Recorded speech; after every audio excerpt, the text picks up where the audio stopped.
वज़ीर आज़म इमरान खान का कराची में सहाफ़ी अतहर मतीन के कत्ल पर गहरे अफसोस का इजहार।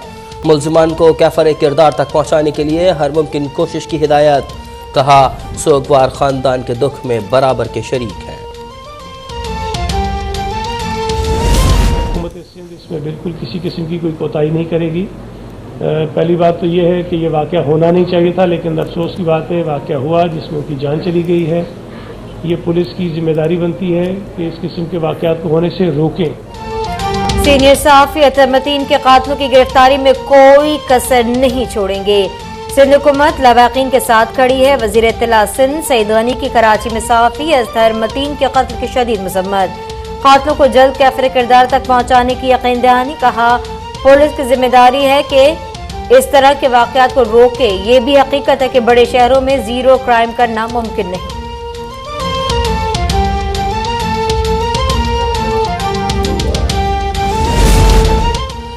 चेयरमैन पीपल्स पार्टी वफाकी वज़रा फवाद चौधरी, शेख रशीद, असद उमर और अली जैदी का कराची में सीनियर सहाफ़ी अतहर मतीन के कत्ल पर इजहार अफसोस। गवर्नर सिंध इमरान इस्माइल का पुलिस हुक्काम को मुल्ज़िमान की फौरी गिरफ्तारी का हुक्म। अपोजिशन लीडर हमजा शहबाज का भी गहरे दुख का इजहार। लीगी तर्जुमान मरियम औरंगजेब ने सिंध हुकूमत से कातिलों के खिलाफ सख्त कार्रवाई का मुतालबा कर दिया।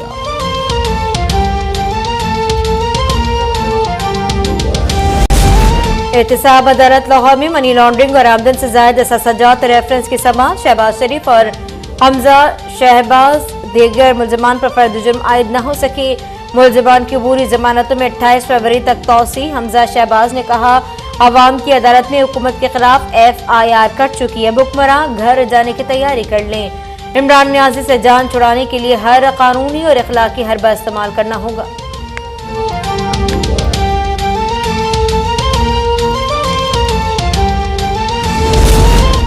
वज़ीर आज़म के खिलाफ अदम एतमाद की बात करने वालों पर खुद अपने घर वाले एतमाद नहीं करते। अपोजिशन के पास सियासत करने के लिए अब कुछ नहीं बचा, इसीलिए ये सहारे ढूंढ रही है। वफाकी वज़ीर फवाद चौधरी की पिंड दादन खान में गुफ्तगू। कहा, जो भी नवाज शरीफ के मिल्स में मुलाजिम हुआ वो सारे अरबपति हो गए। सीधा सा सवाल है कि मकसूद चपड़ासी के अकाउंट से 4 अरब रुपए कैसे निकले।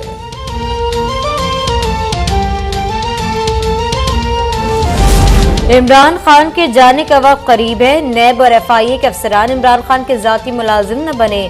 तर्जुमान मुस्लिम लीग नून मरियम औरंगजेब की लाहौर में मीडिया से गुफ्तगू। कहा, इमरान खान ने शरीफ खानदान के खिलाफ हर हरबा इस्तेमाल किया, लेकिन एक धेले की करप्शन साबित न कर सके।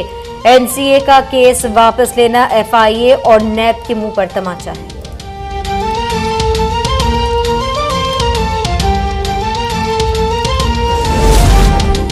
चोरी के सवाल पर सियासी इंतकाम का राग अलापने का स्क्रिप्ट पुराना हो चुका। शरीफ खानदान ने हमेशा खुद को कानून से बालातर समझा। अब इन चोर लुटेरों का बिला इम्तियाज एहतसाब होगा। मुआविन खुसूसी शहबाज गिल का मरियम औरंगजेब के बयान पर रद्द अमल। कहा, पाकिस्तान तहरीक इंसाफ मुल्क लूटने वालों के एहतसाब की जिम्मेदारी पूरी कर रही है।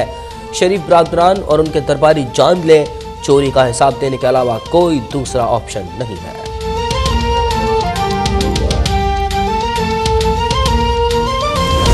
साबिक सेनेटर फैसल वाबदा ने ताहयात नाअहली का फैसला सुप्रीम कोर्ट में चैलेंज कर दिया। इलेक्शन कमीशन का नाअहली का फैसला कलअदम करार देकर सेनेटर के ओहदे पर बहाल करने की सदा मौक़िफ़ इख्तियार किया कि election commission Majaz court of law नहीं, इसके पास ताहयात नाअहल करने का इख्तियार भी नहीं है। इस्लामाबाद हाई कोर्ट ने भी उजलत में अपील खारिज की।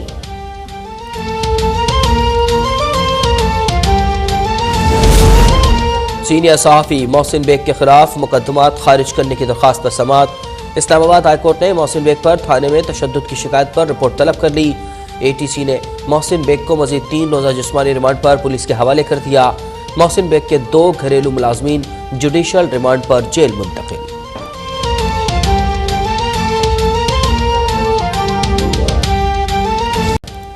Army chief general Qamar Javed Bajwa का दौरा बेल्जियम। यूरोपीय यूनियन के सेक्रेटरी जनरल और दीगर हुक्काम से मुलाकातें।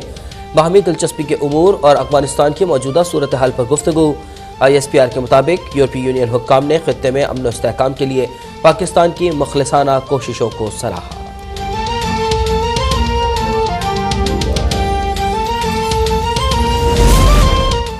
पीपल्स पार्टी के सेनेटर शहरी रहमान का आटे और घी की कीमतों में मुतवक्का इजाफे पर इजहार तशवीश, महंगाई में होशरुबा इजाफे को नाकाबिले बर्दाश्त करार दे दिया। ट्वीट में कहा, हुकूमत की पॉलिसीज की वजह से हर तबका, हर कारोबार मुतासिर हो रहा है, लेकिन हुकूमत को इस बात का इदराक ही नहीं।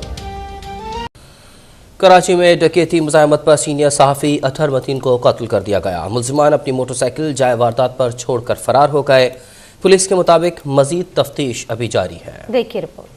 कराची में सहाफ़ी अतहर मतीन के बेईमाना कत्ल पर अफसोस का इजहार करते हुए वज़ीर आज़म इमरान खान ने कहा है कि सोगवार खानदान के दुख में बराबर के शरीक है। मुल्जिमान को कैफरे किरदार तक पहुँचाने की हर मुमकिन कोशिश की जाएगी। वज़ीर दाखिला शेख रशीद अहमद ने भी डाकुओं के हाथों सीनियर सहाफ़ी के कत्ल की पुरजोर मजम्मत करते हुए चीफ सेक्रेटरी और IG सिंध से वाक़े की रिपोर्ट तलब कर ली। वज़ीर इत्तलात फवाद चौधरी की कराची में सीनियर सहाफ़ी के कत्ल की मजम्मत करते हुए कहा है कि सिंध हुकूमत कराची में लॉ एंड ऑर्डर कंट्रोल करने में नाकाम हो गई है। अंदरूनी सिंध में भी सहाफियों पर आए रोज हमले हो रहे हैं। कलम और माइक को तहफ़्फ़ुज़ देने के लिए मरकजी हुकूमत इक़दामात कर रही है। कराची को सेफ सिटी बनाने के लिए टेक्नोलॉजी का इस्तेमाल नागुज़ीर है। वज़ीर मुमलिकत इत्तलात और नशरियात फ़ारूक हबीब ने भी अतहर मतीन के कत्ल पर अफसोस का इजहार करते हुए सोगवार खानदान से दिली हमदर्दी और ताज़ियत का इजहार किया। People's party chairman Bilawal Bhutto ने भी सहाफ़ी अतहर मतीन के कत्ल की मजम्मत की है। इनका कहना था कि वाक़े में मुलव्विस मुल्जिमान जल्द कानून की गिरफ्त में होंगे। हुकूमत सिंध किसी को भी कराची का अमनो अमान खराब करने नहीं देगी। हुकूमत सहाफियों समेत हर शहरी के तहफ़्फ़ुज़ को। यूनिवर्सिटी की vice chancellor doctor Anila Ataur Rahman को जबरी रुख्सत पर भेजने का मामला है। डॉक्टर अनीला अताउर रहमान ने जबरी रुख्सत पर भेजने के नोटिफिकेशन को चैलेंज कर दिया है। अपडेट से आगाह कर रही हैं, यूनिवर्सिटीज को नोटिस जारी। अदालत ने फरीकैन से 21 फरवरी तक जवाब मांग लिया। Vice chancellor doctor Anila Ataur Rahman को जबरी रुख्सत पर भेजने का ये मामला था। डॉक्टर अनीला अताउर रहमान ने जबरी रुख्सत पर भेजने के नोटिफिकेशन को चैलेंज कर दिया। Chief secretary Sindh, secretary board and universities को भी नोटिस जारी। अदालत ने फरीकैन से 21 फरवरी तक जवाब मांग लिया है।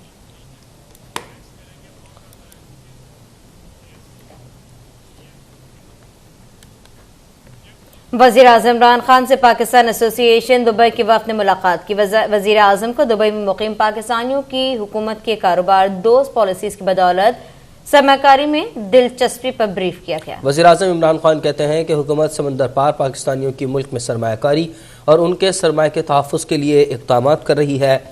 मुलाकात के दौरान शुरका ने न सिर्फ बैरून मुल्क पाकिस्तानियों को इंतख़ाबात में राय दही के हक़ की फ़राहमी बल्कि रकूम की मुंतकिली के लिए रोशन डिजिटल अकाउंट और उनके हुकूक़ के तहफ़्फ़ुज़ के लिए हुकूमत के इक़दामात पर खराज तहसीन पेश किया।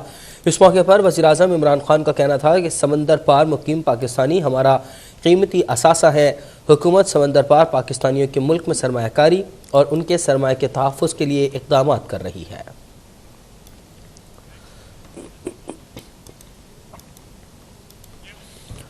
महंगाई आसमान से बातें कर रही है, जिसकी वजह से आम आदमी की कुव्वत ख़रीद से हर चीज़ बाहर होती जा रही है। हैदराबाद में भी शहरी शदीद महंगाई से परेशान हैं, जबकि बाजारों में भी सन्नाटे छा गए। इसी बारे में बता रहे हैं हफीज मक्सी। जी बिल्कुल, महंगाई का तूफान थम ना सका, जिसकी वजह से इस वक्त हैदराबाद की बाज़ारों में जो है वो सन्नाटे छाए हुए हैं, जिसकी वजह से लोग जो है वो परेशान भी दिखाई दे रहे हैं, क्योंकि हर चीज़ जो है वो इंतहाई महंगी हो चुकी है, जिसकी वजह से लोग जो है वो शदीद गम और गुस्से का इजहार भी कर रहे हैं। और इसी तरह से अगर बात की जाए कीमतों की, तो इस वक्त जो है आटे की कीमत जो है वो फ़ी किलो जो है वो 85 रुपये जो है वो फ़रोख्त की जा रही है, जबकि अगर बात की जाए 5 किलो के ठेले की, तो उसकी कीमत जो है इस वक्त 450 रुपये है, जिसकी वजह से आम शहरी की जो है वो क़ुव्वत ख़रीद मुकम्मल तौर पर जो है वो ख़त्म हो चुकी है। अगर सब्जियों की बात की जाए तो सब्जियों की जो है वो कीमतें भी आसमान से बातें कर रही हैं। इसी तरह से बकरे का गोश्त जो है वो 1300 रुपये फ़ी किलो है, मुर्गी जो है वो 340 रुपये फ़रोख्त की जा रही है, टमाटर 150 रुपये तक पहुँचे हैं। तो लोग जो है वो शदीद गमो गुस्से का इज़हार कर रहे हैं कि हर चीज़ जो है वो महंगी है, जिसकी वजह से उन्हें जो है वो खासी मुश्किलात का सामना करना पड़ रहा है। जबकि जो रोज़ बरोज़ जो है वो जो मज़दूर आदमी है वो उनकी जो है वो एक दिन की मजदूरी जो है वो 500 रुपये है, और 500 रुपये का जो है वो आटा मिले तो बाकी चीज़ें जो है वो कहाँ से पूरी करेगा। और इसी तरह से पेट्रोलियम मसनूआत की जो कीमतें हर 15 दिन के बाद जो है वो बढ़ती हैं। लिए चलेंगे मंडी बहाउद्दीन, जहाँ वज़ीर आज़म इमरान खान जलसे आम से खिताब कर रहे हैं कि पता नहीं आज गया तो कल गया। हमने इसको और मैं आज तस्लीम करता हूं बड़ी गलती की इसको हमने इजाजत दे दी बाहर जाने के लिए। तो ये जब पख्तूनख्वा में जाता था तो कहता था इमरान खान किधर है नया पख्तूनख्वा। तो जब 2018 का इलेक्शन हुआ तो पख्तूनख्वा जो कभी दूसरी बारी किसी को नहीं देता, 2/3 अक्सरियत से तहरीक इंसाफ को उन्होंने वोट दी। क्यों वोट दी, ये मैं आज आपके सामने पेशन गोई कर रहा हूं मंडी बहाउद्दीन कि ये जो सारे चोरों का टोला, डाकुओं का गुलदस्ता,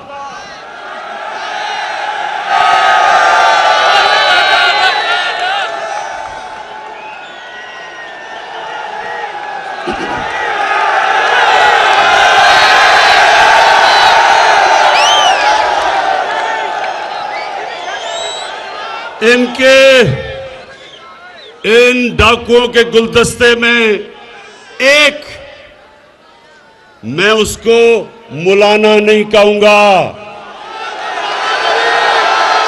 क्या कहूं उसको?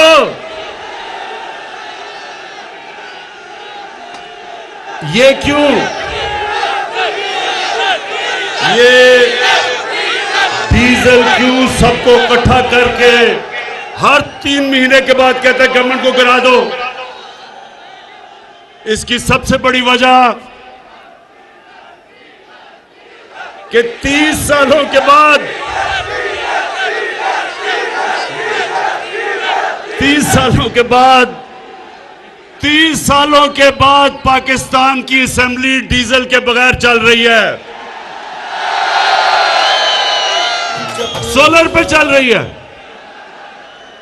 तो डीजल को एक तो ये मुश्किल पड़ी हुई है कि वो 12वां खिलाड़ी बना हुआ है, दूसरा वो जानता है कि पख्तूनख्वा में क्या हुआ था। जब तहरीक इंसाफ ने 5 साल पूरे किए तब पख्तूनख्वा के अंदर बामुकाबला सारे सूबों के सबसे तेजी से गुर्बत पख्तूनख्वा में तहरीक इंसाफ के दौर में कम हुई थी। तो ये डरा हुआ है, और ये मैं नहीं कह रहा, ये यूएनडीपी उन्होंने किताब में सर्वे करके बताया है कि 2013 से 2018 में पख्तूनख्वा में सबसे तेजी से गुर्बत कम हुई थी। अमीर गरीब में फासला सबसे कम हुआ था। तो इसलिए मंडी बहाउद्दीन ये सब डरे हुए हैं। ये चोर, ये डाकू, और डाकू, ये सुन ले जरा बात, ये इमरान खान नहीं कह रहा ये डाकू है, 20 साल से एक दूसरे को ये डाकू कह रहे हैं।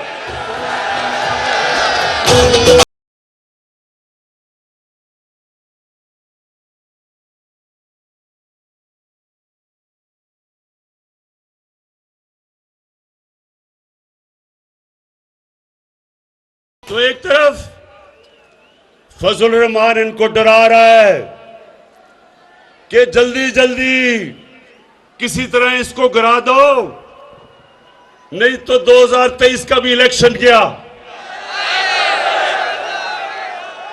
और दूसरी तरफ एक छोटा मियां है, एक तो बड़ा भगौड़ा मियां है, एक छोटा मियां है। अब छोटे मियां को क्या मसला पड़ गया मंडी बहाउद्दीन, वो छोटे मियां का एक तो दिल बड़ा कमजोर है, ऊपर से उसको पता चल गया कि मकसूद चपड़ासी के अकाउंट में 375 करोड़ रुपया कैसे आ गया। मंडी बहाउद्दीन नौजवानों, आप जानते हैं मकसूद चपड़ासी कौन है? चले मैं जरा आज आपको इंकशाफ करता हूं। कि 15,000 रुपए महीने की तनख्वाह में